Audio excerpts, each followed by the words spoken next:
तो बच्चों, स्वागत है आपका मैथ मेड इजी चैनल पर। दिवाली की छुट्टियां खत्म हो चुकी हैं। आई होप आपने 10th क्लास का मैथ का सिलेबस पूरा कंप्लीट कर लिया होगा। लेकिन अब हमें नीड है रिवीजन की, क्योंकि अब एग्जाम पास आ रही है। इस समय पर हमें थॉरो रिवीजन करने की बहुत ज्यादा नीड है। तो आपके लिए मैं लेकर आई हूँ 20 एमसीक्यूज की sequence from chapter 1 real numbers. In 20 MCQs में मैंने वो सारे एमसीक्यूज कवर किए हैं जो एग्जाम में आते हैं, जिस टाइप के क्वेश्चन एग्जाम में आते हैं। इन 20 एमसीक्यूज को आपने अच्छे से समझ लिया, इनका कॉन्सेप्ट, तो कोई सा भी एमसीक्यू जो आपके एग्जाम में आने वाला है आप वो बिना हेजिटेट हुए अटेंड कर लेंगे। तो चलिए शुरू करते हैं। हमारा पहला क्वेश्चन है, the total number of factors of a prime number is. इसके लिए हमें पहले तो ये पता होना चाहिए कि प्राइम नंबर्स होते क्या हैं। तो प्राइम नंबर्स वो होते हैं जो सिर्फ 1 के टेबल में और खुद के टेबल में आते हैं, उसके अलावा वो किसी भी नंबर से डिविजिबल नहीं होते हैं। और उसके कॉन्ट्ररी होते हैं कॉम्पोजिट नंबर, जो 1 और खुद के अलावा दूसरों के टेबल्स में भी दिखते हैं। तो total number of factors of a prime number is, जैसा कि प्राइम नंबर की डेफिनेशन ही कहती है कि वो सिर्फ 1 से और वो अपने आप से डिवाइड होते हैं। तो कितने फैक्टर्स हो गए? 2। ठीक है, नेक्स्ट क्वेश्चन करते हैं। The exponent of 5 in the prime factorization of 3750 is. अब एक्सपोनेंट मतलब पावर है ना, किसकी पावर? 5 की पावर। 5 की पावर हमें निकालनी है किसके प्राइम फैक्टराइजेशन में? 3750 में। तो हमें प्राइम फैक्टराइजेशन करना आता है। हम स्टार्ट करते हैं 2 से। ये नंबर बेशक 2 से डिविजिबल है, लेकिन एक्सपोनेंट किसकी पूछिए? 5 की। तो हम ज्यादा मेहनत नहीं करेंगे, सीधे सीधे हम इस नंबर को डिवाइड कर देंगे 5 से और देखेंगे कितनी बार ये 5 से डिविजिबल हो रहा है। तो चलो 7 5 0, सही है, सही है। 5 से किया 1 5 0, ठीक है। फिर 5 से किया 30, फिर से 5 से किया 6। अब भी 5 से नहीं जा सकता, तो कितनी बार 5 आ गया हमारे पास? 4 बार। तो exponent of 5 in the prime factorization of 3750 is 4। Clear? Now express 98 as a product of its primes. चलो करो जल्दी से।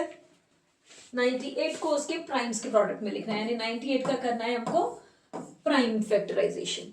चलिए 2 से किया 49, 49 2 से जाएगा? नहीं जाएगा। 7 से करते हैं। 7 से डिवाइड किया 7, फिर 7 से किया 1। तो अब इसको हम लिखेंगे कैसे? एक बार इसके अंदर 2 आया है और 2 बार 7, तो इसको लिखने का तरीका है 2 इंटू 7 का स्क्वायर। ढूंढो यहां पर ऑप्शन नंबर सी। चलिए, प्राइम फैक्टराइजेशन ऑफ 424 इज। अब तो खुद कर लोगे, वीडियो पॉज करो, खुद से प्राइम फैक्टराइजेशन करो और फिर चेक करो।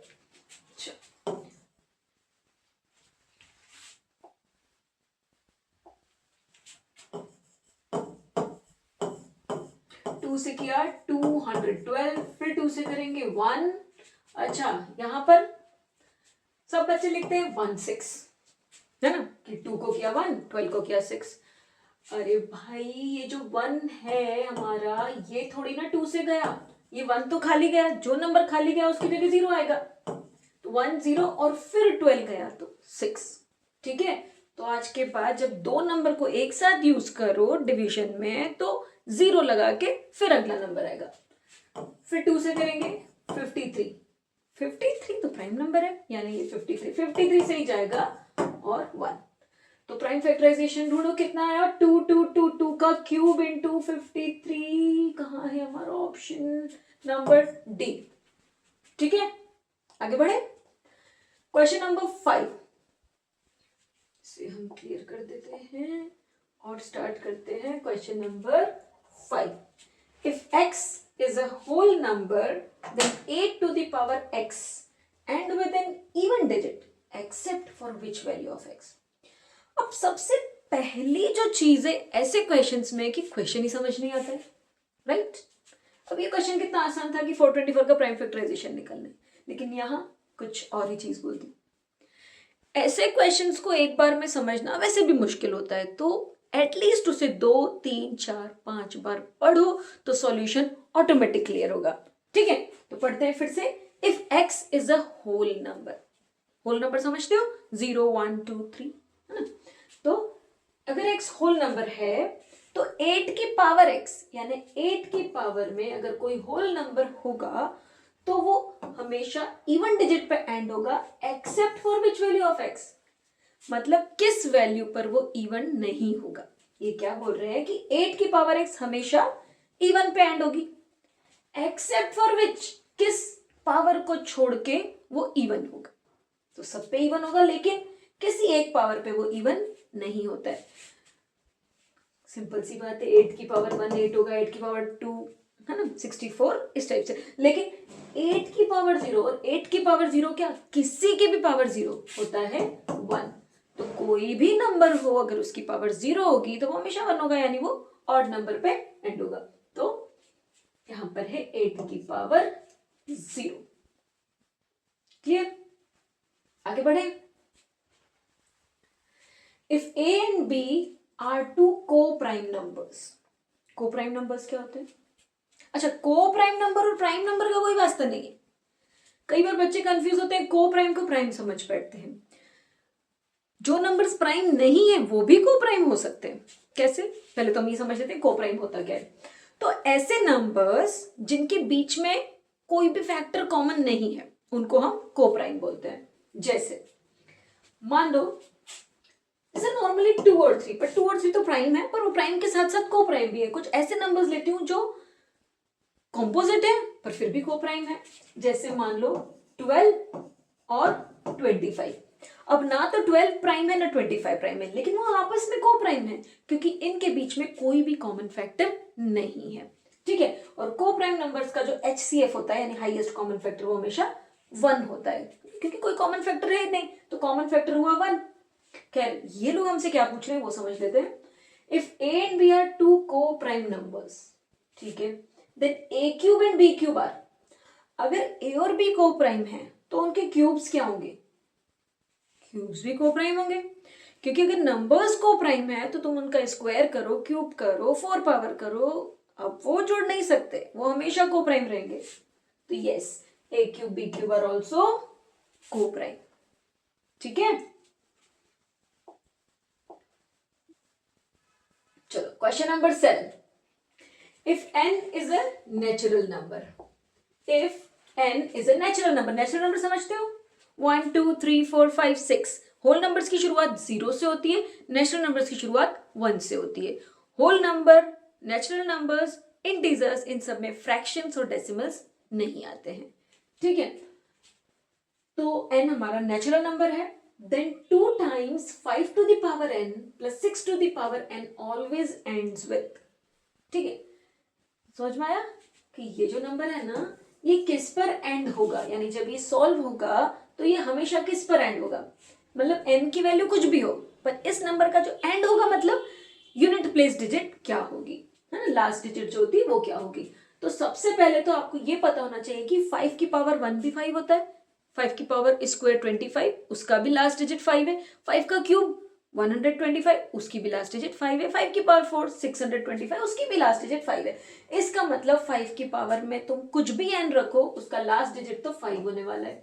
तो इसको मैं ऐसा लिख देती हूँ 2 टाइम्स, अब मैं सिर्फ लास्ट डिजिट की बात कर रही हूँ, तो 5 की पावर n उसकी लास्ट डिजिट 5। अब 6 की पावर n सोचो, 6 की पावर 1 6, 6 की पावर 2 36, लास्ट डिजिट क्या है 6, 6 की पावर 3 216, लास्ट डिजिट 6, हर बार 6 आएगी इसका मतलब, तो यहाँ पे हमने लिखा 6। अब 5 + 6 हो गया 11, अब जब 11 को 2 से मल्टीप्लाई किया तो कितना आया 22, लास्ट डिजिट क्या है 2। इसका मतलब ये नंबर में n कुछ भी हो इसकी लास्ट डिजिट हमेशा होगी 2। ठीक है, आगे बढ़े। The product of two different irrational numbers is always, irrational number, ये कौन से नए नंबर है, क्या होते हैं irrational numbers, है ना, हमने नेचुरल नंबर पढ़ लिया, होल नंबर्स पढ़ लिया, इंटीजर्स भी सुन लो। इंटीजर्स उसमें नेगेटिव और पॉजिटिव सारे नंबर्स आ जाते हैं, क्योंकि नेचुरल में हमने 1 से शुरुआत की थी, जीरो में होल नंबर्स में 0 से शुरुआत की, बच गए नेगेटिव नंबर, उसको भी इस सीरीज में ऐड कर दो तो ये बन जाता है एक इंटीजर्स का सेट। इनके अलावा भी बहुत सारे नंबर्स होते हैं, फ्रैक्शंस, रैशनल नंबर्स। पर रैशनल नंबर के अलावा भी एक नंबर होते हैं जो होते हैं इरेशनल, जो हम ये रूट में नंबर्स देखते हैं ना, √2, √3, √5, ये सब इरेशनल नंबर्स होते हैं। अब ये लोग पूछ रहे हैं कि दो डिफरेंट इरेशनल नंबर्स, उनका जो प्रोडक्ट होगा वो हमेशा क्या होगा, हमेशा रैशनल होगा कि हमेशा इरेशनल होगा, कि कुछ भी हो सकता है कि कुछ भी नहीं हो सकता। कुछ भी नहीं तो खैर नहीं होगा, कुछ तो होगा, है ना, क्योंकि प्रोडक्ट कर रहे हैं हम। तो दो डिफरेंट इरेशनल नंबर्स हम लेके देखते हैं। तो एक हमने लिया √2, एक हमने लिया √3। तो दो डिफरेंट इरेशनल नंबर्स, इनका प्रोडक्ट √6 जो कि इरेशनल है। पर हम एक एग्जाम्पल से तो नहीं बोलेंगे कि हमेशा इरेशनल होता है, कुछ और एग्जाम्पल लेते हैं। चलिए एक एग्जाम्पल ले लेते हैं हम, क्या लूं, 25 तो है रेशनल, सोचो। √8 इरेशनल है, ठीक है, मिल गया। √2 इरेशनल है ना, √8 इरेशनल, √2 इरेशनल, और इनका जो प्रोडक्ट है वो क्या है, √16 जो कि होता है 4, जो इरेशनल नहीं है वो बल्कि रेशनल है। इसका मतलब दो डिफरेंट इरेशनल नंबर्स का प्रोडक्ट करोगे तो इरेशनल भी आ सकता है, रैशनल भी आ सकता है। That means either, correct. बढ़े आगे।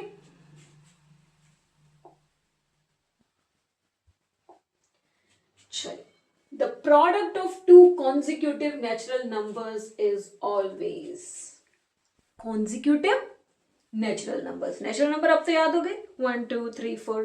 अब कॉन्जिक्यूटिव नेचुरल नंबर्स को जब प्रोडक्ट करोगे तो क्या मिलेगा, एलिमिनेशन मेथड यूज करें। सबसे पहले तो प्राइम नंबर को यहां से एलिमिनेट करो, क्योंकि बात हो रही है प्रोडक्ट की और दो नंबर्स की। अब दो नंबर्स का प्रोडक्ट होगा तो वो प्राइम कैसे होगा, इसे तो हम हटा ही देते हैं। इवन और ऑड की बाद में बात करते हैं, इवन या ऑड की बाद में बात करनी पड़ेगी, यानी कि तीनों ऑप्शन हमें कवर करने हैं। चलो हिडन ट्रायल मेथड लगाते हैं। 2 × 3 6। अच्छा, एक आसान सी मेथड, कॉन्जिक्यूटिव नेचुरल नंबर है, कॉन्जिक्यूटिव यानी एक के बाद एक। अगर एक नंबर ऑड है तो अगला ऑब्वियसली इवन होगा, या पहला नंबर इवन है तो अगला ऑड होगा। अब एक इवन और ऑड को जब मल्टीप्लाई करोगे तो कौन सा नंबर आएगा, ऑड कि इवन, इवन। तो जब एक ऑड और इवन नंबर मल्टीप्लाई होता है तो हमेशा इवन नंबर मिलता है। और साफ साफ कॉन्जिक्यूटिव नेचुरल नंबर की बात चल रही है, और तुमको पता होगा 1 ऑड, 2 इवन, 3 ऑड, 4 इवन। एक इवन होता है, एक ऑड होता है। तो जब दो कॉन्जिक्यूटिव नंबर्स का प्रोडक्ट होगा तो हमें हमेशा इवन नंबर मिलेगा, ठीक है। चलो अब एक असर्शन और रीजन समझते हैं। बहुत ही कॉमन क्वेश्चन है इस चैप्टर का, बहुत इंपॉर्टेंट। जरूरी नहीं है ये एमसीक्यूज में आएगा, ये हमें सब्जेक्टिव में भी आ सकता है। The number 5 to the power n can not end with digit 0 where n is a natural number. बात तो सही है, अभी हमने बात की 5 की पावर में हम कुछ भी लगाए हमेशा 5 आ रहा था, ठीक है। तो असर्शन तो ठीक है, रीजन समझते हैं। Prime factorization of 5 has only 2 factors 1 and 5। ये भी बात सही है कि 5 का जो प्राइम फैक्टराइजेशन है उसमें खाली 2 फैक्टर है, 1 और 5। पर खाली 2 फैक्टर होना, इस वजह से 5 की पावर n 0 पे एंड नहीं होती है। सही है भी है, सही है भी है, पर उस चीज को ये जस्टिफाई कर रहा है ऐसा नहीं है। जस्टिफिकेशन क्या होता कि कोई भी नंबर 0 पे कब एंड होता है, जब उसके प्राइम फैक्टराइजेशन में 2 और 5 दोनों हो। क्योंकि किसी भी नंबर को 0 पे एंड करना है तो उसको 10 से मल्टीप्लाई करना पड़ेगा, और 10 से मल्टीप्लाई तब होगा जब उसमें 2 और 5 दोनों, है ना। तो करेक्ट रीजन ये है कि to end a number at 0 its prime factorization should contain 2 and 5 both, ठीक है। तो रीजन उसको जस्टिफाई नहीं कर रहा है, but yes both are true.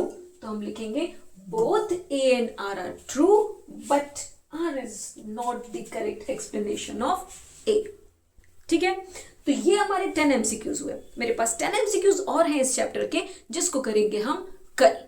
तो आज इन 10 एमसीक्यूज को एकदम पक्का कर लो और इस टाइप के और भी क्वेश्चंस जहां से भी मिले वहां से प्रैक्टिस कर लो।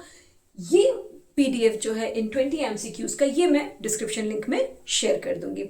इस तरह के और वीडियोस के लिए मेरा चैनल सब्सक्राइब करें, लाइक करें और शेयर करें आपके सभी फ्रेंड्स के साथ जो भी 10th में है, क्योंकि ये एक छोटी सी हेल्प है जो सिर्फ आप तक नहीं रहनी चाहिए, ये सब तक पहुंचनी चाहिए, सारे 10th क्लास स्टूडेंट्स के साथ।